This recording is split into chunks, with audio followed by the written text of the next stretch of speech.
सुप्रभात प्यारे बच्चों, मैं डॉक्टर दीपा द्विवेदी, प्रवक्ता हिंदी, केश कुमारी राजकीय बालिका इंटर कॉलेज सुल्तानपुर से आप सबका अपने इस वीडियो क्लास में स्वागत करती हूँ।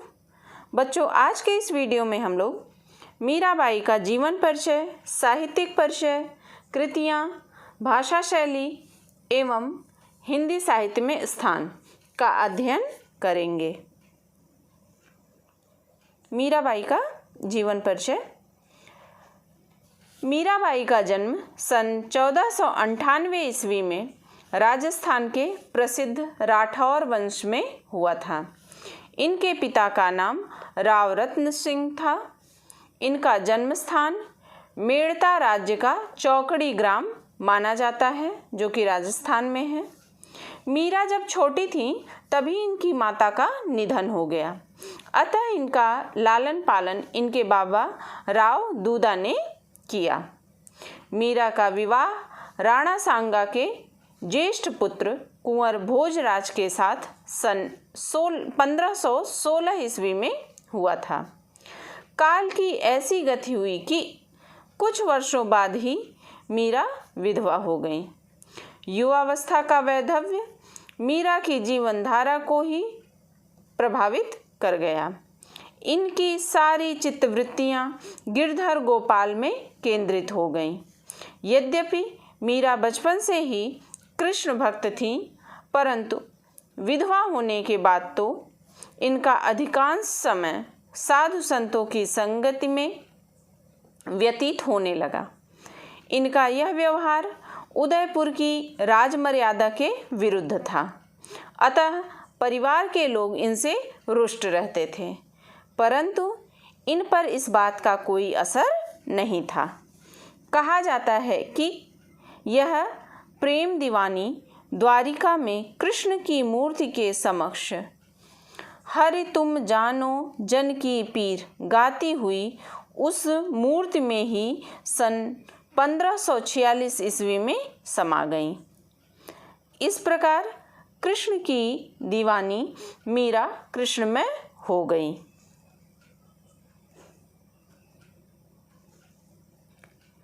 साहित्यिक परिचय। हिंदी साहित्य में जो स्थान सूर, कबीर और तुलसी को प्राप्त है, वही मीराबाई को भी है। वह हिंदी साहित्य सरोवर की एक अद्वितीय छटा है। हिंदी साहित्य उद्यान इस कोकिला कंठी से सदैव मुखरित रहेगा। मीरा के काव्य का भाव पक्ष और कला पक्ष दोनों ही समृद्ध है। हिंदी साहित्याकाश मीरा की मधुर वाणी से युग युग तक गुंजित होता रहेगा।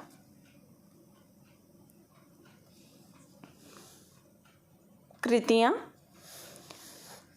मीराबाई जी की प्रमुख कृतियाँ हैं नरसिंह जी का मायरा, गीत गोविंद की टीका, राग गोविंद, मीराबाई की मल्हार, राग सोरठ के पद, गरबा गीत, राग विहाग तथा फुटकर पद, मीरा की पदावली।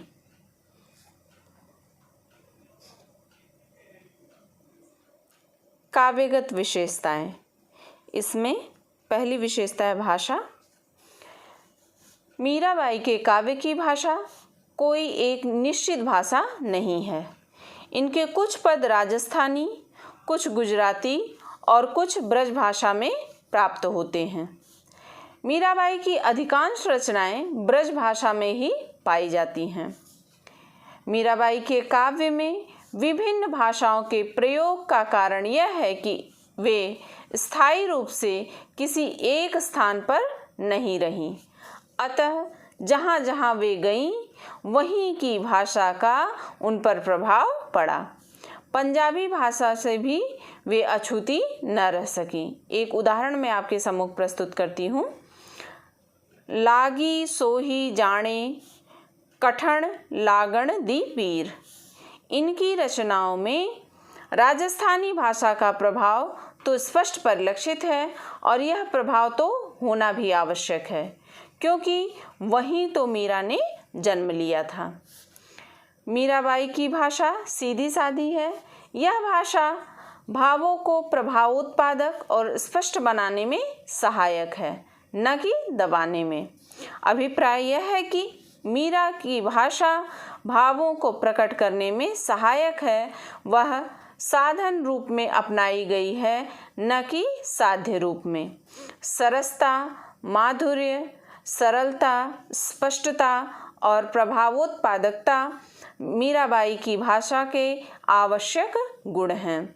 कहीं कहीं पर मीराबाई की भाषा में पूर्वी फारसी खड़ी बोली के शब्दों का भी प्रयोग देखने को मिलता है। अगली काव्यगत विशेषता है शैली।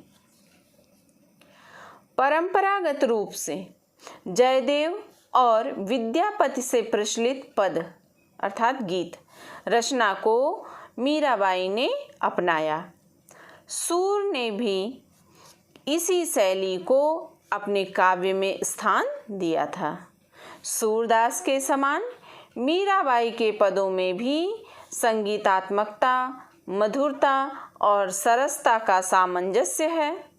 मीराबाई के पदों में व्याकरण की दृष्टि से अनेक त्रुटियां हैं, परंतु इन्होंने राग और रागनियों के द्वारा सजाकर पदों को अनुपम बना दिया है। कहीं कहीं छंदों में मात्राओं की त्रुटियां दृष्टिगत होती हैं, परंतु संगीत के मधुर स्वर, ताल और लय में वे सब दब सी गई हैं। मीराबाई का साहित्य गीत काव्य की दृष्टि से बड़ा ही अनुपम बन पड़ा है। हिंदी साहित्य में स्थान।